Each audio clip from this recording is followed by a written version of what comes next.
عليكم السلام.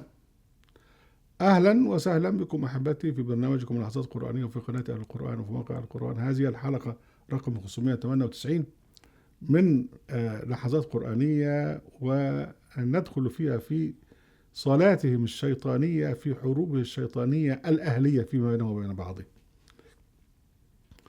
احنا عندنا الفتنة الكبرى اللي هي بدأت بقتل عثمان، وبعدين يعني انتهت بقى بتولية معاوية. وعندنا الفتنة الكبرى الثانية تعرضنا لها في كتاب كامل، اللي هي يعني بدأت بقى بتولية يزيد بن معاوية وخروج الحسين ومذبحة كربلاء، وبعدين بعد كده الأخ عبد الله بن الزبير وإلى آخره، وانتهت بتوطيد الملك الأموي على يد مروان بن الحكم وابنه عبد الملك بن مروان. الصلاة الشيطانية تابعت هذه الحروب الأهلية، سواء الحرب الأهلية الأولى أو الحرب الأهلية الثانية في عصر الأموي. الجماعة القرشيين استخدموا الأعراب يعني في الفتوحات، كانوا هم جند الفتوحات. وبعدين بقى الأعراب لقيوا في نهاية الأمر إن الذي استحوذ على الثروة هم القرشيين، هم الأمويين. وكان عمر بن الخطاب كان بيعدل، لا جه عثمان فاسد جدا ويستحوذ على أمواله ويعطي يعني لأهله، وخاصة بقى عبد الملك بن مروان، اسمه مروان بن الحكم ابن عمه، يعطيه بقى 100,000 مش عارف من إيه إلى آخره. فثار أولئك الأعراب، كانوا جاءوا من مصر وجاءوا من العراق وجاءوا من الشام، من أماكن مختلفة يعني، وقصدوا المدينة وحاصروا الأخ عثمان، وفي الآخر قتلوه. في إطار الهجوم على عثمان أو في احتلالهم للمدينة كانوا يصلون، وفي يعني صلاتهم كان أيضا الأخ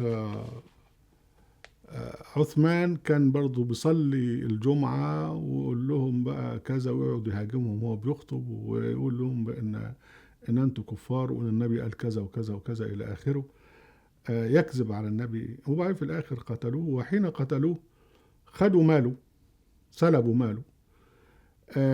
لكن ده كله يعني إيه؟ يعني أنهم حين قرروا قتل عثمان فإنهم قبل ذلك قد قرروا كفره. وعلى فكرة أول من كفر عثمان كانت عائشة، اللي قالت اقتلوا نعثلا فإن نعثلا قد كفر، ونعثل ده هو اسم عثمان في الجاهلية.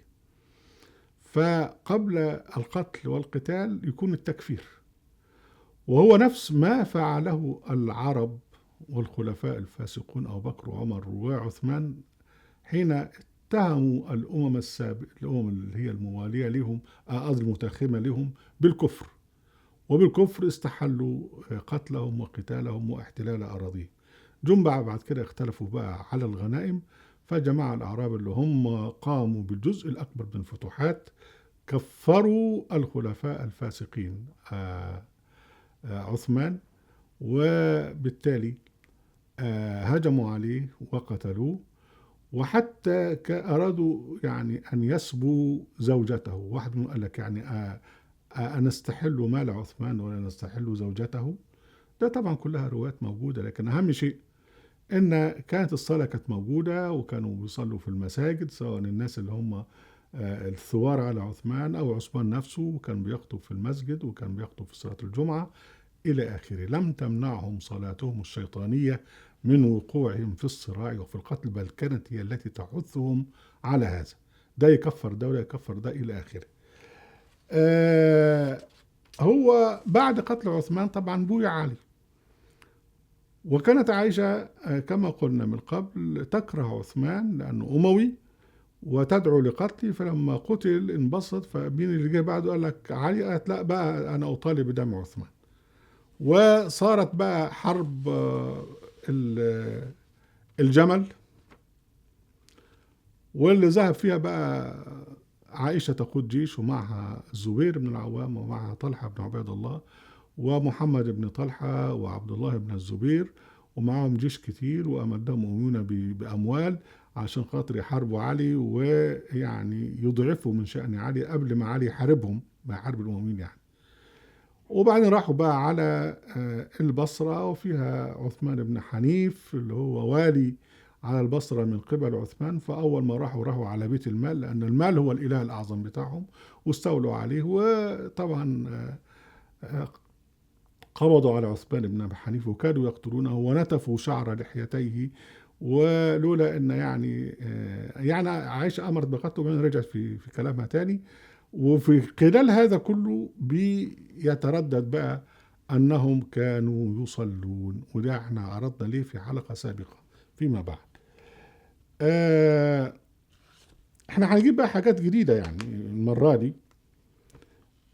إن هزم جيش عائشة في موقعة الجمل، وكان مروان ضمن جيش عائشة. مروان بن الحكم كان منضم إلى عائشة وطلحة والزبير، طبعا ليس حبا فيهم، لأنه عارف أن طلحة والزبير كانوا من أعداء عثمان، لكن هو عايز يعاونهم على قتال علي.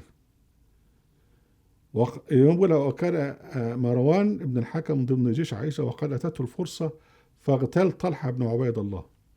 يعني هو في المعركة كده، فراح جاي موجه السهم وقتل طلحة بن عبيد الله.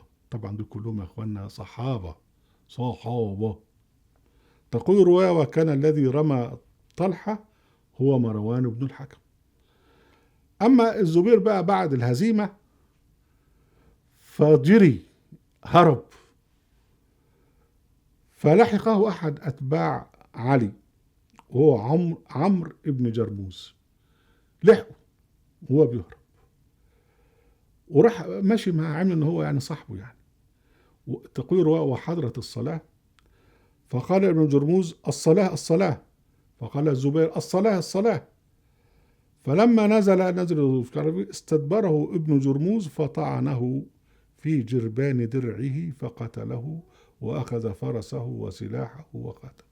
يعني جه بقى الزبير يصلي إمام، ده وراه، راح جاي قتله وهو وراه، وخد بقى السلب بتاعه وإلى آخره. يعني إذا احنا عندنا الصلاة هنا موجودة حتى في اغتيال الأستاذ الزبير بن العوام.